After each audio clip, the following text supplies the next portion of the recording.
introduction, my kind of introduction of Hassan, and then he'll fill in the blanks. And the reason why I'm doing this intro is because I've known Hassan for now probably 30 years or maybe a little bit longer. Probably one of the most intelligent people that I've met in the field, and he was doing AI before anybody was interested in AI. And I remember from talking to you that you were 16 years old when you started working at Daimler. I sold my company to Daimler. Yes. Sold his company at 16 to Daimler. So way back in the days, started working in artificial intelligence. We met when he was joining a company as a partner in Washington, D.C. called Aptech, and they were doing machine learning at a very early time. And then I'm going to talk with him a little bit about the various incredible companies that he joined later. So at eBay, at Computer Associates. Amazon. Oh, Amazon, but yeah, weren't you? CA, I wasn't. Okay, so, but eBay as well, and Amazon, and then Meta for a while before he went to his startup. But I'm going to follow an unconventional path in asking you a few questions, and feel free to digress and go to wherever you want to go. I'm going to start because we have founders here at QSTP that are at the beginning of the journey, and ask you to reflect on your journey. Usually the founder's journey is messy, especially like in the most recent times. You've been a founder of a company, like I guess for the second time. But you've also built a network of relationships along the way. What are some of the peaks and pits of that journey, if you want to give us a few? Yeah, so you're very right. The journey of an entrepreneur is messy. And most of the times you're always learning on how to navigate this messiness. Mess is not necessarily a bad thing. I mean, I'm an engineer, so I can tell you from the physical perspective, entropy is necessary to allow for innovation. Mm-hmm. So, in essence, in my journey, so I was born and raised in Germany, you know that. So, Germany, I started my first companies in Germany. The reason actually, the main reason why I actually left Germany and went to the US is because Germany was far too structured to allow for innovation. Mm-hmm. So customers, I mean, we were working on AI. Things are messy in AI. I mean, in particular in the early days, like 90s, right? I mean, nothing is 100%. Nothing is even 90%. Things were like more 60%, 65%, where you want them to be, etc. You have to have some kind of willingness to like allow for noise, allow for ambiguity, allow for this and that, to allow for innovation. And we had that in Germany, but the majority of the customers were actually not willing to take a chance. Hence, I left Germany and came to the US. The US, when you present certain ideas and can present like a pilot, which shows the promise, people are willing to take the chance with you. East Coast, you can build a prototype and then present it, and then you can actually win the customer and go from there. West Coast, even more. You actually just need to present the idea and the path on how you want to implement it. And that's, so in essence, chaos is actually what is good for an entrepreneur to basically grow. If it's too regulated, if it's too structured, if it's too this and that, you're not gonna be able to like do things. And I have learned that. And relationships, yes. I mean, so you build relationships, and I mean, we had this conversation. I mean, our path, both of us, were not only friends, but also worked together and this and that. You know my philosophy, trust is the actual currency which we need to build on top, right? And as a startup founder, I mean, the most complicated thing is, in particular, if you're young, you don't have any experience in like gaining the trust of the customer. They see a 16-year-old kid in front of them and whatnot. Gaining that trust is hard. Gaining that trust later, 30 years later, is actually easier because you have shown certain things, and people come again and they just say, okay, you did it before, we have seen you before, we have worked with you before. I call this the gray hair advantage. So we have that. So, and that is definitely the connections you build are definitely part of that. I mean, it should not be that the business is only connections, but it definitely helps you ramp up quickly and basically generate value. And if I look at Silicon Valley, I think the biggest value Silicon Valley brings to the entrepreneurs is actually not necessarily the money, but the network, the trust which people have. I have had the situation many times that I go to a cafe, drink coffee with friends or family or whoever, business even, and hear basically someone next to me on a different table talk about their business, and then we turn around to each other and say, why can't I help you with this kind of connection and that kind of connection, which is beautiful. I mean, people basically pay forward with connections, pay forward with opportunities, and don't expect immediate return. I mean, this is something which I think might be valuable for us to learn in the region here. I mean, it's gonna come back. It's gonna eventually return and generate value for you. In Silicon Valley, that's basically they do since the 60s, right? I mean. Yeah. So I started with probably the most kind of complicated question to address, because Hassan and I have been friends. We've been colleagues. We work together. At one point, I was a chief operating officer of his company. We went through a rough time together, which meant he had to make the hard decision of saying, I need to let you go. I then became an investor in the firm that invested in him. And so in essence, I moved from me reporting to Hassan reporting to us. And that's why I wanted to give you this kind of, this meandering through this path, because in the end, it was the friendship that lasted. It was the mutual respect that lasted, even though we had this kind of complicated relationship along the way. And I think it's valuable for all of the founders to be thinking about that. Now, what I would love to do is ask you to give a little bit, because I didn't give much about your background, the journey, but mostly what is aiXplain? What are you doing at aiXplain? And how is it impacting the world around us? Sounds good. And you're going to play a role in that as well, again. So, yeah, I was born, so my origins are Syrian, but I was born in Germany, raised in Germany. My first 30 years of my life were in Germany. So I went to school, I started my first companies. So I used to teach AI in the University of Aachen in Germany.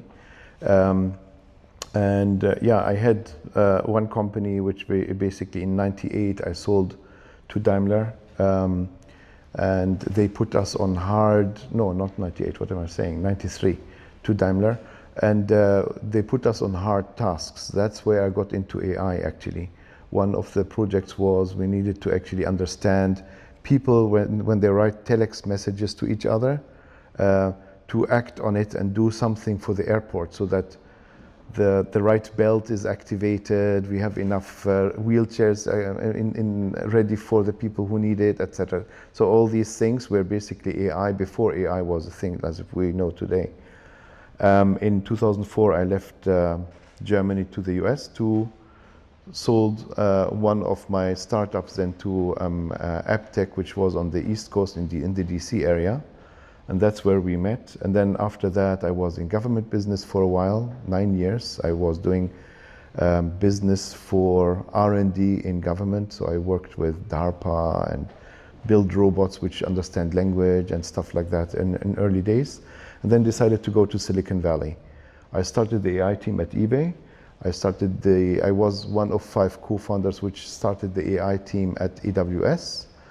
And then I left AWS and went to Facebook to start the AI team, which today built the glasses, what is it, the Meta Ray-Ban display, the new ones with the display. And that was basically my product, which I started in 2019. And then during my period at AWS, I was actually thinking, I mean, we are doing actually technology a little wrong. We're basically building workflows, and where we have a gap, we put AI in there to fill the gap. And I decided, no, it makes actually no sense. We need to turn it around. We need to have AI drive and give the AI the right tools so that it can actually do its job. Today we have a name for it, agentic AI and whatnot. This is basically the concept behind it. Allow AI to do things and give it the right tools. In AWS, because we were so successful, we basically didn't see adoption for that idea very much. So I decided to leave AWS for exactly that reason. And that's what aiXplain is. aiXplain is actually a development environment so that you can build your agents. It's a marketplace. If you build that agent, you can actually put it in the marketplace. Everyone can utilize it, and you monetize your agent through that marketplace. And if you think about agents, we have agents which are AI agents and human agents working together to solve bigger problems. And that's what basically the ecosystem of aiXplain is. The operating system of aiXplain is exactly that you can actually start a company, go to aiXplain, recruit AI agents to solve a certain problem, see where they're not doing very well, and find the right trainers, the right mentors for the AI agents with humans to solve the big problems. And why is that actually, I mean, this is very close to my heart. Why is that so important for me? One of our first projects, our first customers was actually in the region here. They needed to develop AI, which is capable of understanding Arabic and dealing with Arabic content, culture, etc., etc. And what we did is we enabled people which are in need in refugee camps and whatnot, I mean, to be able to be those trainers for the AI capabilities. And that was a great experience. So the customer in Saudi was actually benefiting. The people who are basically working in hardest environments benefited, and the world at the end of the day benefited as well, because the services are now publicly accessible. We're continuing this route. So we have 51,000 people on the platform. We have 55,000 AI agents on the platform, and we are generating basically this kind of flywheel and helping AI developers, like people who want to do labeling or build agents or so on and so forth. We're helping people find, I mean, today it's hard to find the agent you want, because, I mean, it's like everywhere. You need to find it. Whereas if you go to aiXplain, there's 55,000 agents you can find immediately. You don't need to worry about how to like fund them, because it's all basically going through aiXplain, etc., etc. So this is what aiXplain is: simplifying and democratizing AI. And democratizing doesn't mean only like companies with each other, but also the individual can have an impact. I think the founders are going to have a number of questions on aiXplain. But before we go there, I wanted to dig deeper on the impact side that you talked about. As a Silicon Valley company, you were one of the earliest companies to actually name impact and say, listen, AI needs to be democratized, access for everybody, number one, but also employment for everybody in the building of AI. Was that difficult? Did it have a negative impact on your company? It was difficult and still is difficult. It's easier actually to manage a thing where you have basically every employee being part of the company. It is more hard to democratize. It is actually then long-term more beneficial if it's open. We are all about open source, open architecture, open infrastructure, etc., etc. Open, open, open. We believe that there is a bigger value there for humanity. I cannot foresee that everything can be in one hand. We're gonna actually, ethical issues will appear. So, I mean, some customers see us as basically the open and ethical version of companies like Palantir and stuff like that. They can build everything on Explain, what they basically do there, but feel comfortable that they are doing it because it's open, open, open. So, we are very close from the spirit, very close to Hugging Face, for example. It's all open, open science, open tools, open. So, but everyone who is working on open is going to have a challenge initially until basically people see the value. I mean, if you think about it, Linux had the same kind of issue, right? I mean, right, yeah. I mean, Linux was open, always was open. Today, anything which is enterprise, most likely is running on Linux. So give us a tangible example of one of the challenges in AI and what it looks like if it's not in an open system versus closed, like something that's accessible to us, that touches ethics. Okay, so let me see. Things I can talk about, right?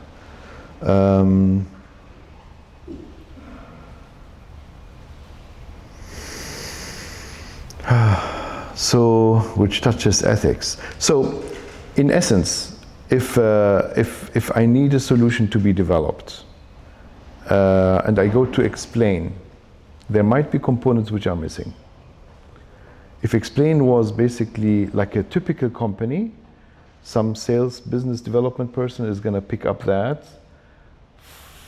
Like, have someone like assigned to that and build the missing piece. Whereas we are actually going back to the community and saying, okay, who in the community, in the thousands of people, is willing to like fill that gap? That is slowing us down. We need to basically build guardrails and capabilities to basically make sure that everyone is building according to what the customer wants to keep everything safe, etc., etc. That's overhead on us. Whereas if it would basically, someone would come to any of the big companies which are running things by themselves, I mean, it would be easy. I mean, they can start immediately tomorrow with building the missing component. The disadvantage is, of course, I mean, if you're thinking about like data privacy and sovereignty, and so forth, if you're basically in the hands of a big company which is not open, you're going to be stuck with them for years, and that's the problem. And when you have the data in the hands of someone else, they might actually benefit from it in projects you did not want to support, so to say, and that's one of these ethical issues which pop up, because it's not in my hands, it's in the hands of whoever is developing whatever is being developed for me, right? And yeah, that's why actually ministries in Saudi actually like us, because they see basically everything is open to them. We have 6 ministries now in Saudi.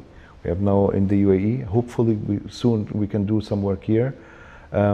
This openness is generating trust, and that's basically very important. So let's bring it closer to the audience, and maybe one of you who is working in AI and have a question about how you might benefit from Explain, you can raise that. But can you give an example of a company, let's say, that's now developing medical technologies through AI, or simplifying the journey of a patient through AI? How could they use Explain?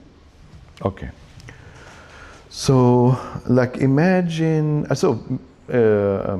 you are like a doctor. You have a practice, and you have the issue that sometimes patients want to call anytime and basically change appointments or ask a question about their case or something like that. And you can actually today build agents to do that on Explain, even as someone who is non-technical, you don't need to be a PhD in AI anymore to build that kind of capabilities. Now the agent can actually be reactive, like getting a call or being texted and then respond to the patient, or can be proactive, like where you basically see that the agent is doing something to, I mean, again, if it's a doctor, maybe remind you that there is something coming up, or bring this and that with you, etc., etc. So this is a simple use case. More complex use cases are when you have, for example, agents in large organizations doing project managements, where they basically figure out, I mean, if there is a meeting, before you go into the meeting, that agent might actually look at all the documents which are necessary to be pulled together, if everything is covered or not, and will cancel the meeting if certain things are not there, so that decisions can be made from it, and basically give someone a to-do list and go find data here, or fill these questions before we can set up. This saved, for some of the big enterprises, huge amounts of money. That's another agent. Then other agents are, insurance, super interesting thing. So we had an insurance in Tampa, Florida. They were, it's a homeowner's insurance. Typically when someone calls, I have a leak in the bathroom and I need basically something to be repaired, and it's going to cost $1,000 or $500 or something like that. But so they had 75 human agents to solve these problems, and that was enough. I mean, the average wait time is something between 5 and 6 minutes. The resolution of this task was something like, I don't know, between 10 and 30 minutes, all perfect. But then the hurricane comes, and then suddenly 10,000 people are waiting all for their problems to be solved. And the problem is not a small leak. The problem is I have no roof over my head, or the pool came into the house and basically made everything go. And they built basically an agent to, that's right, you know this project actually.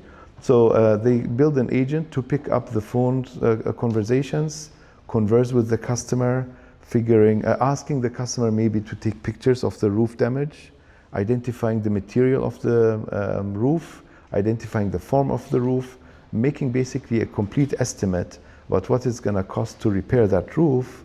And then if the customer has a quote from a construction company, what it's going to take that company to repair, and it's within the range which the system figured out, it will automatically approve it. So basically today, if I'm an enterprise, I can come to you and build my agents on your platform. Mm-hmm. If I'm a startup, I can come find agents that are ready on the platform or easily build them. Correct. So you really are catering for the end-to-end.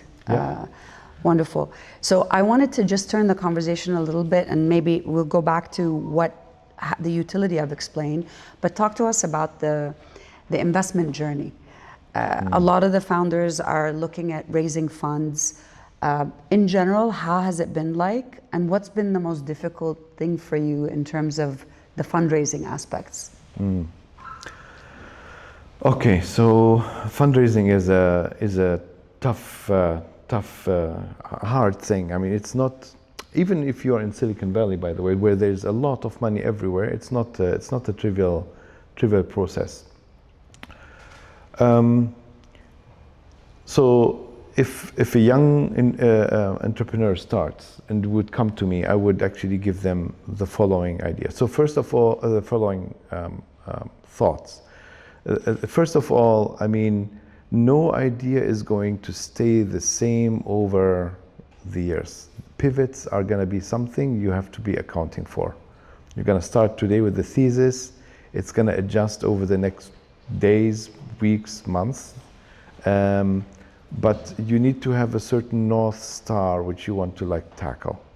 This is important. The North Star is more important than the actual steps you take on the way there. But then on the way there, how do you call that? Resilience is important as well. So you basically having a passion for what you want to do is very important. So these are foundations you have to have before you even ask for money. And then, I mean, the best way to start is to actually find people who are passionate about your idea around you, friends, families, and not necessarily go with VCs immediately. Or there's some VCs which are specialized for very early investment. Maybe that's an okay thing. But even so, I think the best result would be if you can actually build something and then go to the investor and show them something which is built, where you can actually say, I have traction. It doesn't need to be that you have millions of users necessarily immediately, but you can tell the story. Storytelling is a very important. Tell the story about your product in the hands of a certain customer, your first customer, your first investor, etc. So that you can actually then raise a little bit more, like from pre-seed to seed, from seed to Series A, and then Series A you need to actually prove that there is a product market fit. So it's not theoretical anymore. You need to actually show customers need you, and customers come and buy again, etc., etc. And then you are basically ready for Series A, and then you start scaling the business. How many times do you change your pitch deck in a particular phase? Many times. Give us a number. I would say every 2 months. Every 2 months. Yeah. So again. And how many pitches have you done for a particular stage of funding? Many. And the thing is also, you should not actually shortcut. Not every VC is your VC. Mm-hmm. If they ask the wrong questions, maybe they're not your VC. VCs sometimes are asking. I mean, I had the situation where VCs are coming to me and said, "We're interested in what you do," and they ask questions as if I'm trying, as if they're expecting me to copy a business which is not us. And then it was clearer and clearer. They actually didn't understand where we're going, and they actually want to find an investment to be a copy of, I don't know, Hugging Face or something like that. And that's not us. So the money was there on the table, but I didn't decide to take it because it will actually generate some issues down the road if I would take it and they basically expect me to be going a certain way. It's very important. It's not only the VCs being ready for us, it's also us. It's a partnership. VCs don't come and stay for half a year and go.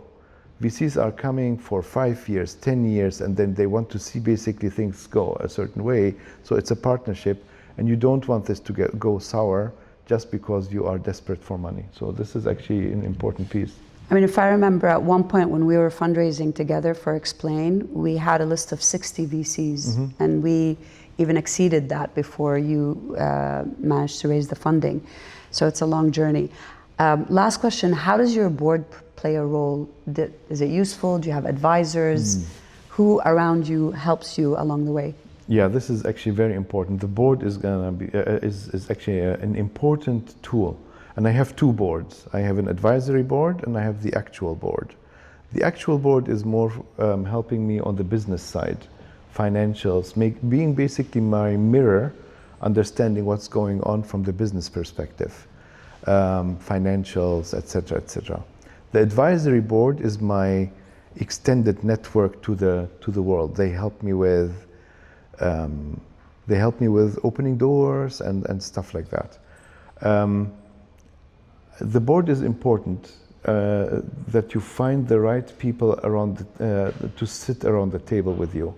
They should actually be as diverse as possible so that you can actually have the light on all the sides of your business, shine on your business, and then they ask questions. They are supposed to ask questions which are hard. They're your friends because they're asking hard questions. Yeah, so this is important. Finding people which are just saying yes and nodding to your business is not going to help you long term. So find the right board people, find them to be your friends, but the people who ask hard questions, who poke in the right places. And for the advisors, I decided my advisors are actually the only ones which actually have skin in the game. I do not pay advisors to be on my advisory board. I actually request them to invest in the company so that they can be in the advisory board. So this is maybe different than the majority of the advisory boards you see out there. But this is why my advisory board is so awesome. They're basically my extension for my sales team. They help. I mean, without my advisory board, we wouldn't be as successful as we are today, actually. Thank you. Does anyone have questions? I would like to. Yeah. If you can please mention your name and what you're doing, and yeah. So thank you so much for the wonderful discussion. My name is Jacob. I'm a medical doctor and a founder here at QSTP. We're doing a solution for the documentation burden for doctors. We developed a solution for that to reduce claims and help them with that claim process. So I have two questions, and I was really amazed by something that both of you said. Rama, you said that you were a CEO of this company. You had a difficult conversation, and then you're part of the advisory and investment. And I was just amazed that that sounds like something that would be difficult. There would be bad feelings after that, but you guys seem to have built such an amazing relationship in terms of that. So how does that happen? And can you share sort of your experiences that we build and network and connect in that sort of deep way? And my second question is regarding aiXplain AI. I'm a passionate believer of ethical healthcare and responsible AI. So how do you build that into aiXplain AI, into model transparency, mitigating bias, those kind of factors? Thank you so much.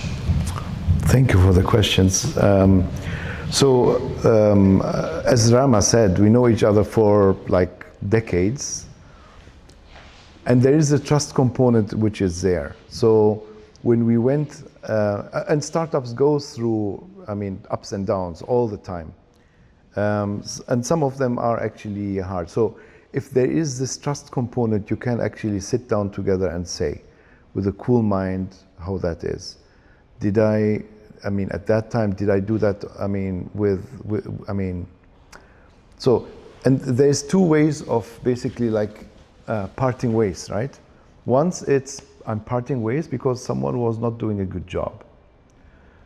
That's actually relatively easy. At the end of the day, someone is not performing. But then there's the other situation that the company has a difficulty, hardship. We had actually, we were out of cash. Either I basically had to split the company in half, cut it, or actually I had to close shop. And if you have this trust relationship, the foundation of trust, you can sit in front of your partner, and I see Rama as a partner for this endeavor, but other endeavors as well. And you can actually talk about it, and there is an understanding. Is it easy? No, it's not. It's hard. She's my sister, kind of, right? It's but you get over it. You build. This is basically how it's going. To your second question. No, before I go to the second question, do you want to add something from your end? Well, just to add, I think that foundational trust and respect is important. I deliberately started with that because I would love for all of you to internalize that. Silicon Valley is a relatively small space still, and you'll re-see the same people come up over and over in your life. So thinking about it's a journey that you may part ways and then meet again and then part ways again is a good way to visualize these relationships and say, maybe this is for my own good. Maybe the next chapter is better. And that's the way that I was thinking about that. I had helped to the degree that I could on aiXplain's journey in the way that I could. And that was a time where a tough decision had to be made. And so I kind of helped Hassan because I put the financial modeling for that decision. And I said, one of your options is to let me go. And I'm very okay with that if it happens. So you really need to think about the continuum, and you need to put emotions aside and think logically and think long term. We may see each other again. I don't want it to be awkward if it happens. Yeah, definitely. So, and for the second question, we early on actually I'll get a little bit technical just to give you an idea. So we see all this agent building to be some kind of like an organism. An agent is an organism, and you basically need to build the certain capabilities to, like organs, to basically make that organism work. One of the first, what we call micro agents, to help basically in that endeavor in terms of health care or finance or GovTech and others, was actually Bodyguard, basically like a micro agent which keeps your data safe so that you can actually build more complex things around it without basically losing sight or access. I mean, the data stays safe. That's important. What we also did is another micro agent called Inspector, which basically makes sure that biases and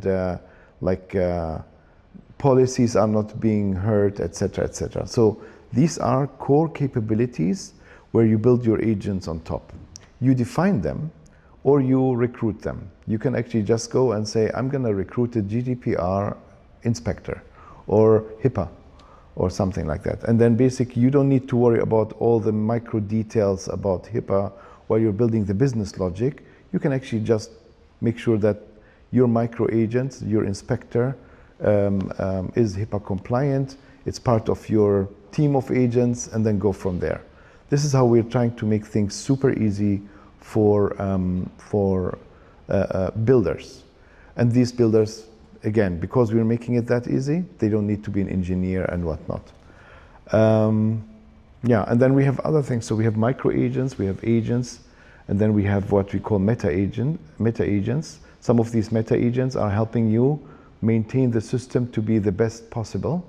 Like you build an agent, put it on aiXplain, allow what we call evolver to generate evolution, meaning that agent you have built, we make 100 mutations out of it, they run against each other, and the system picks the best.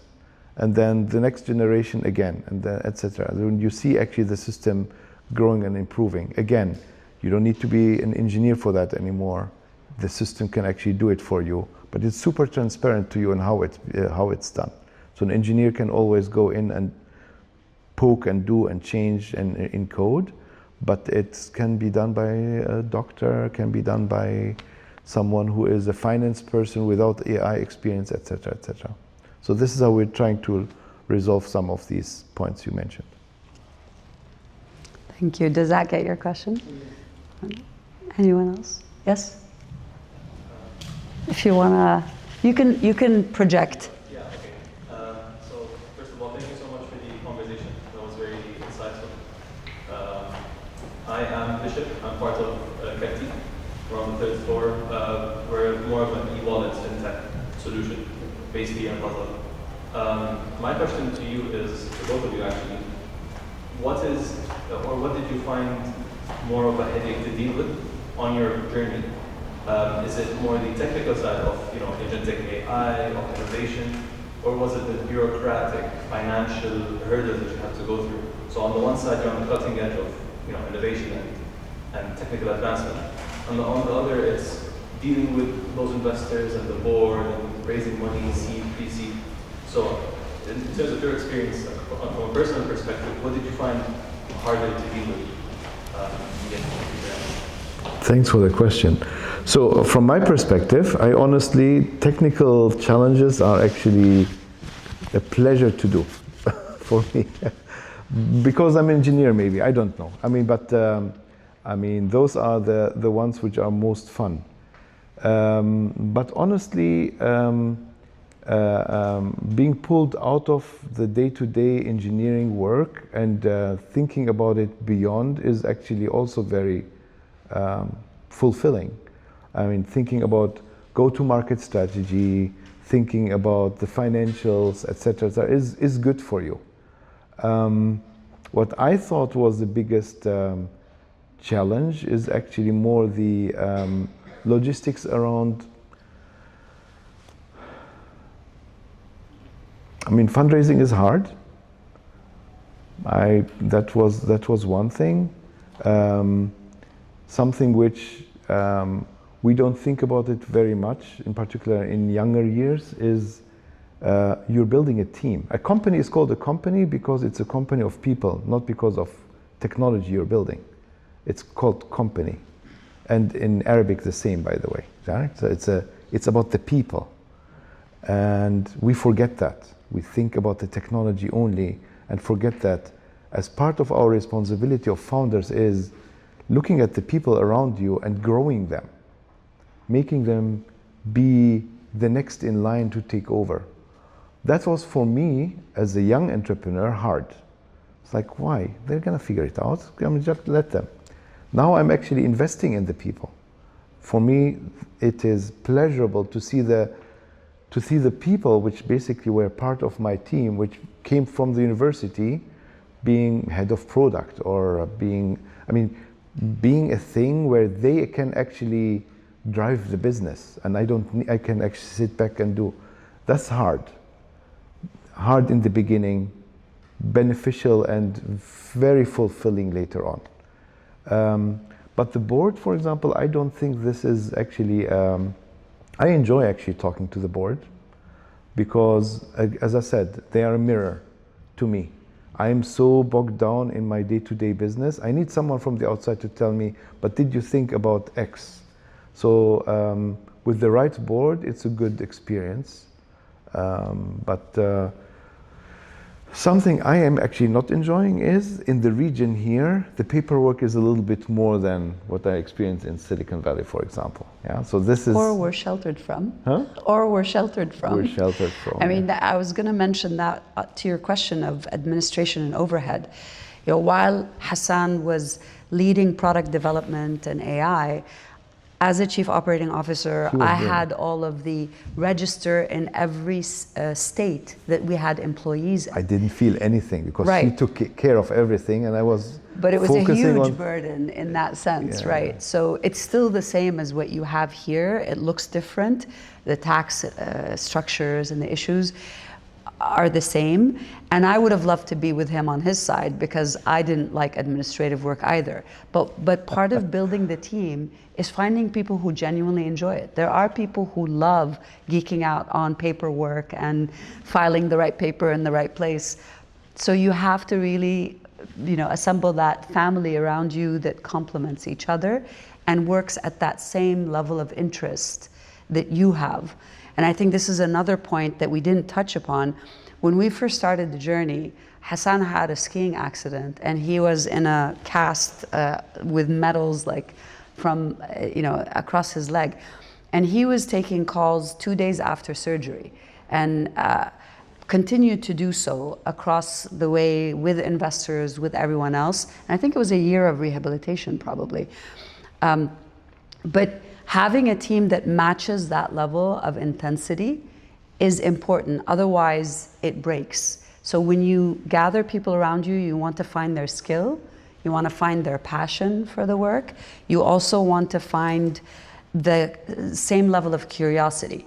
I think Hassan's curiosity and excitement about this robot that we were working with, Moxie, you needed other people in the company that were equally like, oh my God, we're discovering this great thing, and it can't be different. Totally agree, 100%. The worst you can actually do is, as a founder, find people basically which are actually looking for a 9-to-5 job and wanting to work only in their swim lane. You need to define swim lanes. I mean, Rama said, she was basically managing the operations and this and that. Communication with the board was not only on me, she was actually driving it, and I was basically only answering questions which were strategic or technical or something like that. So that was a great partnership. But what is very important is, startups, you need to write the right, more important than the cash you're going to find from a venture capitalist. The team is going to define basically what the value is of the company. And the worst you can experience in a startup is like two cultures. The culture of building and wanting to do things, and there's no task which is beyond, which is what do you call that? Beyond me, no, below me. Everyone needs to be able to do everything. I mean, yes, we have titles, but at the end of the day, everyone needs to be able to like jump in and do things together. And the other culture is, I need a job which is, I'm gonna go from 9, end at 5, go home, etc. Those, let them go to some of the big companies or government entities or something. Even there, they're getting actually more and more problems, because even those companies and government entities, in particular in the region, are starting to want to be more entrepreneurial, more startup-y and so forth, because it's pushing things forward faster. But culture, I think culture was important. We invested actually together in culture quite a bit. I would say, I mean, sometimes the week, in some weeks, it was like 20% of our time investing in culture. Like online games with our teams and having... No, but also the leadership principles. Yeah, remember? and the leadership principles. Leadership principles. I remember the games. Yeah. Understanding what is it, basically, what we need to like keep in front of us, etc., etc. That was very important, and we learned that over time. I mean, when you start when I started my first company, I never even thought about these things. The more I learned from companies I started, as well as companies which I worked at, or friends starting their companies, that culture is actually more important than many other things. They say something like, culture eats strategy for breakfast. Yeah. Yeah, this is the common saying in Silicon Valley, and I can tell you this is super important actually. Don't think about it too late. Yeah. Yes. My name is Laila. I'm not a founder or anything related to QSTP. We're from a TV channel called Euronews, and I present a show, and so we love building a relationship with QSTP because we've been here to cover and feature lots of startups before and leadership of QSTP. So it's just, we feel that we are a vessel to tell the world about the initiatives that's going on here at QSTP and also the interesting startups around here. So I had two questions. One is, you both obviously spend a lot of time in Silicon Valley, and I'm sure many other startup hubs around the world. What are some things that you see particularly that's getting you excited about the ecosystem, particularly here in Qatar and the region, that stands out to the other startup hubs that you've spent a lot of time in? And the other question is going back to how you started the session about how you were saying mess is sometimes good. What are some other things that you can identify that's a good problem to have as a founder in your opinion? Okay, I'll answer the second question first, if that's all right. I mean, one of the things which are actually a good problem to have, but it is a problem, is what I just mentioned, that everyone has to be able to do everything. It generates, if everyone is doing the right thing in a team and everyone is like multicolored, so to say, it helps actually stability in a small, we can't afford, I mean, if we are like 6 people starting a company, we don't have overlap too much, right? But if we basically can, if we basically know about everything, then we can actually help each other. So swim lanes are, I mean, in big companies, I mean, I was working at Amazon, 1.7 million people working in this company, right? One person leaving, that's one person leaving out of 6, a huge issue. So this kind of thing is more load on the individual, but it is good in general. I think that's another. For your first question, I have a personal view on this. This region, actually, I'm talking about not GCC, but the MENA region, is actually known for entrepreneurship, not since yesterday, since thousands of years. What we don't have is the technical diligence as much as we should. Now with the new technology which we have, that can be different, because we're not building, I mean, everyone has to rethink the way of building technology now. Everyone has to rethink innovation. It's our chance here to basically be on the same level, if not better, than other regions everywhere. And everyone sees it. There's a reason why Saudi, UAE, Qatar is investing like dramatic amounts of money into this, because they know this is it. We can actually, instead of basically being followers to technology, we can actually be now on the same level, if not ahead of other areas. And I believe that too. This is why we are doubling down, aiXplain, doubling down on the region. So this is a personal view from me. I want to actually build the platform where everyone can actually innovate, get back to where we came from, that we innovate and then build. We don't have anything which is holding us back. If you look at the Western regions, we still think over there too engineering-y. We're building solutions in workflows and fill gaps with AI still until today, and we are in the agentic era. Things are going to take another 3, 4, 5 years until people in the West are going to think really agentic. Whereas here, we don't have anything which is holding us back as much. This is why I'm so excited about the region. Syria is opening up, finally. We don't have cloud services there, but we understand we can teach the people to build agents.